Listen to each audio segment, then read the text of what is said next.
One of the main draws of Commander as a format are the commanders. Being able to build your entire deck knowing you have access to a specific card allows you to go for strategies that you normally wouldn't consider. However, not every commander is built the same, and some commanders make you jump through a ton of hoops to do anything or just don't work in the format for some reason or another. There are far more than just 10 cards that fit this category, but today we're going to go over some of the most egregious examples. Starting us off at number 10, predictably, we have Barktooth Warbeard. This is a legendary 6/5 human warrior with a mana cost of 4, 1 black and 2 red. It has no abilities whatsoever. This is a card from Legends, a set that introduced both the first legendary creatures in the game and the first multicolored cards. This led to a few major issues with the design. For some reason, Wizards seems to think that these cards being multicolor was an upside, and made them less efficient, not more efficient. This is an issue that, to most players in modern times, is fairly obvious. But before multicolor cards became the norm, players and designers alike didn't realize that a card being multicolor was a downside. A card having more specific mana requirements of any kind makes casting them more difficult, and in order to account for that, multicolored cards, or cards with multiple colored mana symbols in their cost, have to be made slightly more powerful to be worth playing. So when you take a mechanic that was misunderstood and made worse than it should have been on purpose, and combine it with several decades of power creep, what do you get? You get one of the most common jokes of the Magic the Gathering community. Barktooth is here as a stand-in for basically all of the legendary creatures from this set, as almost all of them are completely unplayable with only a few legends that do basically anything. There are several legends like Warbeard over here that are vanillas that don't even pass the vanilla test. Torsten von Ursus, Tobias Andrion, Sir Chandalar of Ebron, and so many other cards that are worse than the average common for any recent set. Now, you may be wondering why these cards are only at the number 10 spot on this list instead of being higher up. The main reason is that the infamy of the card sort of gives them a purpose in the format as a joke commander. You see, as a more casual format, Commander is less focused on winning and more focused on having fun. Playing an old Legends Commander won't win you many games, but it can work as sort of a deck build challenge. However, there are lots of commanders that don't have a place in the community as a meme and don't work well in a format mechanically, which is why Legends Commanders, while bad, are one of the least bad commanders. And at number 9, we have Bortuk Bonerattle. This is a 4/4 Troll Shaman with a mana cost of 4, 1 black and 1 green. It is the ability where, when it enters the battlefield, if you cast it, you choose target creature card in your graveyard. If its mana value is less than or equal to the number of basic land types amongst lands you control, you return it to the battlefield, but otherwise you simply return it to your hand. This ability is technically a domain ability, which is an ability word that signifies that the ability has something to do with the number of basic land types you have in play. Bortuk is generally a pretty alright card that doesn't translate well into being a commander at all. The main issue is that in Commander, there's a rule called the Color Identity Rule. You probably already know what this is, but basically it stops you from playing any cards with a color identity that isn't contained within your Commander's color identity. A card's color identity refers to all of the color of the cards and all the mana symbols that appear anywhere on the card. And this does technically include the ability to tap for mana on lands with basic land types. This means that you can't run any islands, plains, or mountains in your deck if your commander is Bortuk. This means that, at most, without some additional shenanigans, you'll only be able to reanimate a 2 mana value creature with Bortuk. You can simply use it as a raise dead effect instead, but this just isn't worth it. Now, there are a few ways to get around Bortuk's restrictions. Prismatic Omen and cards like it can give your lands all land types without breaking any of the color identity rules, allowing you to get a domain of 5. The thing is, this just isn't really worth it. Having to tutor over a card like that just to make it so your commander can reanimate a reasonably sized creature is really silly, when you have access to options like Marin of Clan Neltoth, who can also either reanimate or return creatures from your graveyard to your hand, but does so at the end of every turn and is much easier to use to reanimate larger creatures. At the end of the day, even if you're a big fan of Bortuk, it just makes a lot more sense to run it in the 99 of a deck with more colors in it so that you can actually get good use out of its domain ability, which seems to be where most people decide to use the card, looking at its usage stats and EDH rec. And at number 8, we have Arashi the Sky Asunder, though Jiwari the Earth of Flame is so similar that it's basically also in the same spot. Arashi is a 5/5 legendary spirit with a mana cost of 3 and 2 green. It has the abilities where you can pay X, 1 green, and tap it to deal X damage to target creature with flying. It also has channel for X and 2 green, which allows you to pay the mana cost and discard the card from your hand to deal X damage to each creature with flying. Flying, for anyone who might not know, is a keyword that makes it so that the creature can only be blocked by other creatures with flying. Jiwari is the polar opposite of this card. Jiwari is a legendary 3/3 spirit that costs 3 and 2 red. It has a similar channel ability that deals X damage to each creature without flying, but instead costs X and 3 red to channel. While on the field, it lets you pay X and 1 red to tap it to deal X damage to target creature without flying. These are obviously meant to be mirror images of each other, and they have basically all the same problems, though Jiwari happens to fare slightly better in the format overall. The first big issue is that the channel ability is basically impossible to use if the card is your commander, as a card in the commander zone isn't in your hand. It's very difficult to get your commander into your hand, and it's not really worth the investment for either of these cards. A few cards like Campfire and Command Beacon can put cards directly into your hand, but they're few and far between, and far from consistent. Outside of those cards, you'll have to rely on bouncing them from the field to your hand, which is just far too much work for the effect. So we need to analyze them for their ability while they're on the field. The big problem with Arashi is that your opponents having flying creatures isn't a guarantee in the slightest. Green decks generally struggle against flyers, as green is the color that gets access to flying creatures least often. However, giving up your command zone for an answer to flying creatures is kind of a waste. Green has access to tons of cards like Whiptongue Hydra and Hurricane, which can both answer a huge number of flying creatures. And in the case of Whiptongue, green has ways to tutor up creatures rather easily. If you want to play a mono-green deck, it makes a lot more sense to just play a proactive commander and put Arashi into your 99. Jiwari isn't great, but fares much better, to the point that without its connection to Arashi, it wouldn't even be mentioned at all. It can answer most creatures, and it's not necessarily bad as much as it is just not optimal. The card is just too reactive, as proactive commanders are usually considered more powerful and fun. Reactive commanders need to do a lot more to outpace 3 other players, and an overpriced removal spell stapled to a commander isn't enough, even when you can actually use it somewhat consistently. And at number 7, we have Tetzimoc Primal Death.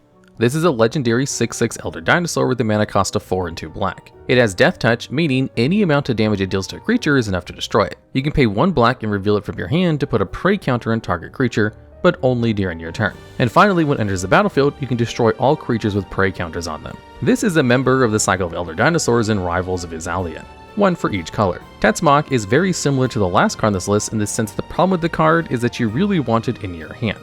However, here the issue hurts a lot more, as if Tetzimoc isn't in your hand, it basically can't do anything. A 6 mana 6/6 Death Touch is a very unexciting creature, but what's worse is that it's just very disappointing. There are certainly worse commanders out there in terms of just how powerful they are. The creatures from Legends are even worse in terms of stats, but you're not losing anything by playing them as your commander because they're just bad cards. Tetzimoc is, while not amazing, a very interesting card with a lot of play on it. But putting the card into your command zone, you just lose out on all of that, which makes it a less attractive prospect than simply playing a worse card as your commander. What makes it such a bad choice for commander isn't what it does, but rather what it can no longer do. Tetzimoc loses more than just any other legendary creature by being made a commander, which is why, despite there being weaker cards in a vacuum, it's an overall worse commander.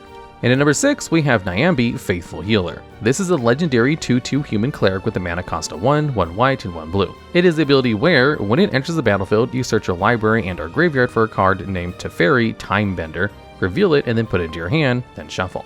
So, to understand this card, we need to go over Teferi, Timebender. This is a 5 loyalty planeswalker with a mana cost of 4, 1 white, and 1 blue.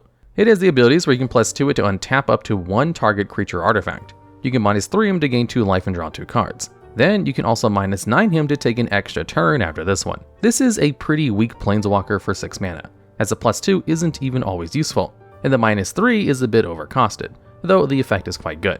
You may be asking why this card is so much worse than the average planeswalker, and eagle-eyed watchers may notice that Teferi's collector number is over the greatest number in the set. This is because these cards are both from the pre-constructed planeswalkers decks, an intro product with purposefully powered down planeswalkers printed into them. Each of these decks also has a card that searches out the deck's planeswalker as a way to give the deck extra copies of the face card without actually giving them more copies.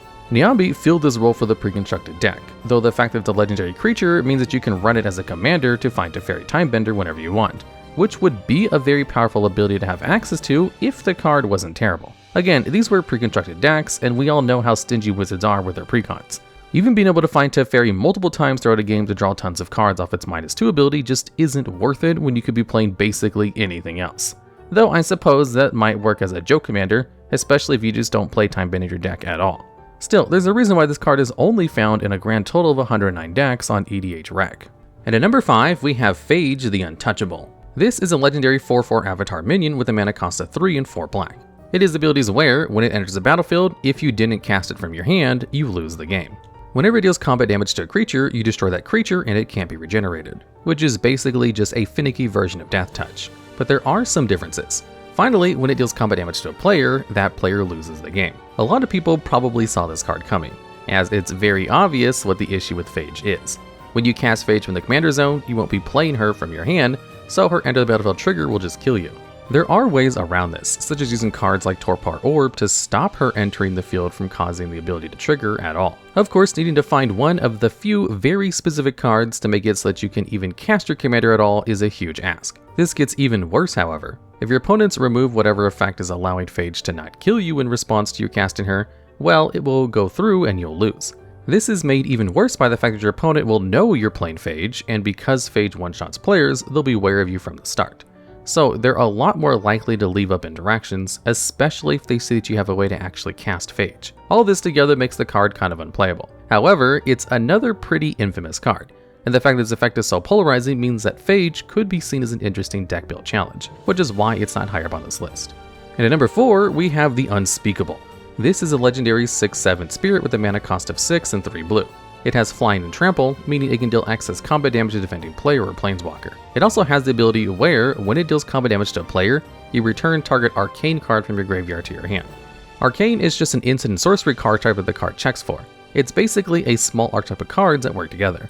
Now, the Unspeakable may just seem overcosted at first glance, but there's a bit more to the card than there looks at first glance. You see, the Unspeakable was meant to work with a series of arcane cards that would cheaply put it into play. Reach Through Mist is an instant for 1 blue that draws you a card. Peer Through Depths is an instant that costs 1 and 1 blue and lets you look at the top 5 cards of your library, reveal an instant or sorcery, put it into your hand, and put the rest in the bottom of your library in any order. Finally, Sift Through Sands lets you draw 2 cards and then discard a card for 1 and 2 blue. But if you cast both Reach Through Mist and Peer Through Depths, you get to search your library for the Unspeakable and put it directly into the battlefield. Now, this isn't exactly the best strategy around, but it's far better than actually trying to cast the Unspeakable for its mana cost. The Unspeakable is very overcosted, especially since, as we'll get into in a bit, the arcane cards aren't the best bunch of cards around. All 3 parts of the combo also let you get more cards from your library, making pulling off the combo easier. Though in Commander, it's still not very likely to happen. Finding 3 1-ofs in a 99 card deck just isn't likely to happen. Additionally, if you do actually manage to cheat the Unspeakable out this way, it means you'll have arcane spells in your graveyard to get back anyway. Despite the fact that this strategy is naturally made worse in Commander, and the fact that it wasn't very good in its 60 card formats, playing the Unspeakable as your commander is still a pretty big downside. I would say you're better off trying to pull off the combo naturally. But really, you're probably better off just trying to cheat the Unspeakable out some other way and just playing a good number of arcane cards in your deck to get back. Now, this leads to other issues, which is that the arcane spells aren't all that great. There are some good ones here and there, but they're usually very context specific. Ideas Unbound lets you draw 3 for 2 mana, but makes you discard that many cards at the end of your turn. It's very good in certain combo decks, but isn't a great value card. Ribbons of the Reikai lets you draw a card for each spirit you control for 5 mana, which is okay if you're playing a lot of spirits. But there are better cards for the job most of the time. Outside of the more situational cards, you have a bunch of just okay cards, like Eye of Nowhere, a 2-mana sorcery that bounces any permanent. If you're running the Unspeakable as your commander, you'll have to be playing a good number of arcane cards, which means you'll be forced to run quite a few subpar cards to make it work. Even if you're a really big Kamigawa fan, there's much better ways to build an arcane deck than running the Unspeakable. And at number 3, we have Cho-Manno Revolutionary. This is a legendary 2/2 human rebel with a mana cost of 2 and 2 white. It is the ability where you prevent all damage that would be dealt to it. This is a very underwhelming ability, especially on a 4 mana card. The card can block basically everything for free, but it's not going to be killing much of anything with only 2 power. Not to mention that most good attackers will have some form of evasion, meaning they'll be able to get around Cho-Manno without too much trouble. The card is even worse on attacks, as any 3 toughness creature will just wall it out permanently. A 2 power creature for 4 mana with no other abilities just isn't impactful enough, no matter how hard it is to kill in combat. It's worth specifying in combat because it's very easy to remove basically through any other means. Kill spells like Murder or board wipes like Wrath of God will have no problem answering Cho-Manno, which is an issue because it makes it very difficult to actually take advantage of the card. The best way to try to take advantage of Cho-Manno's ability would be going the Voltron route, which is what Magic players call throwing a bunch of equipment and auras to make it a larger threat. The main issue with this strategy is how a single board wipe or kill spell completely blows you out of the water. Players will normally prioritize protecting their creature or doing damage even more quickly to try and circumvent this, but Voltron strategies tend to still struggle to close out games. Cho-Manno could be suited up in this way, but he's not good at dealing damage fast, nor is he particularly hard to remove. I'm only bringing this up because this is the only way to take advantage of the card's abilities as a commander. The ability to prevent all damage you would take can synergize with it if it were in black or red. You can combine it with cards like Pyrohemia or Pestilence, and combine it with any of the red's damage-based board wipes. White doesn't have many effects that deal damage to their own creatures, which makes using this damage prevention very difficult. The only real way to take advantage of the effect is combat, and as I've already gone over, that's not very practical. Cho-Manno isn't just not good, it's also really boring. There's just not much that you can even try to do with the card, which means that there's not really even much in the way of interesting decks to build with it, which makes it a much worse commander overall. And at number 2, we have Odric Bloodcursed. This is a legendary 3/3 vampire soldier with a mana cost of 1, 1 red, and 1 white. It is ability where, when Odric enters the battlefield, you create X blood tokens, where X is the number of keyword abilities from amongst the ones listed on Odric. Blood tokens, for the uninitiated, are artifact tokens that you pay 1 mana, tap and sacrifice them, and discard a card to draw another card. The specific abilities it looks for are Flying, First Strike, Double Strike, Death Touch, Haste, Hexproof, Indestructible, Lifelink, Menace, Reach, Trample, and Vigilance. Now, Odric technically has some more uses than a lot of the other cards on this list, but the context surrounding Odric makes it a lot worse.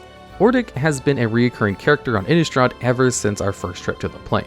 He's appeared on 2 of his own cards, Odric Master Tactician and Odric Lunarch Marshal.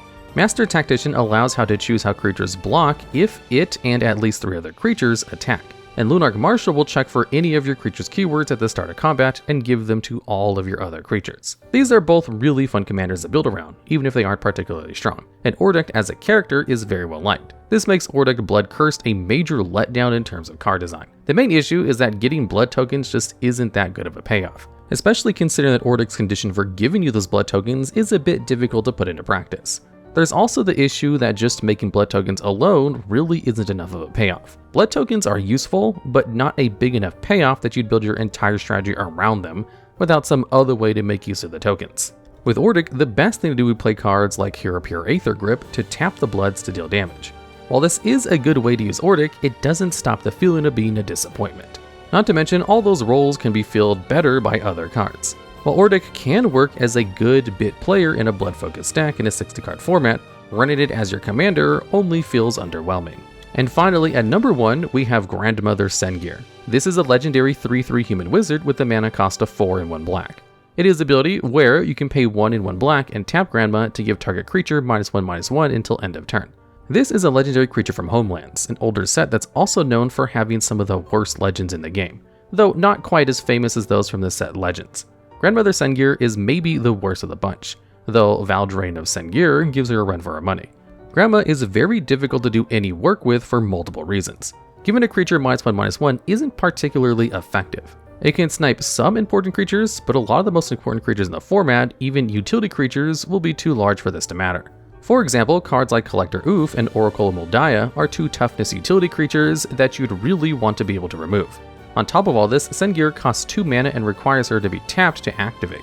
The mana cost is honestly a little steep for a 5 mana card that you can only activate once each turn, and requiring you to wait a turn or find a way to give Grandma haste in order to use her hurts a lot. In order to make Grandma useful, you'd probably need to find some way to repeatedly untap her and use her ability again to be able to bring down some bigger creatures, which will likely get very expensive very quickly.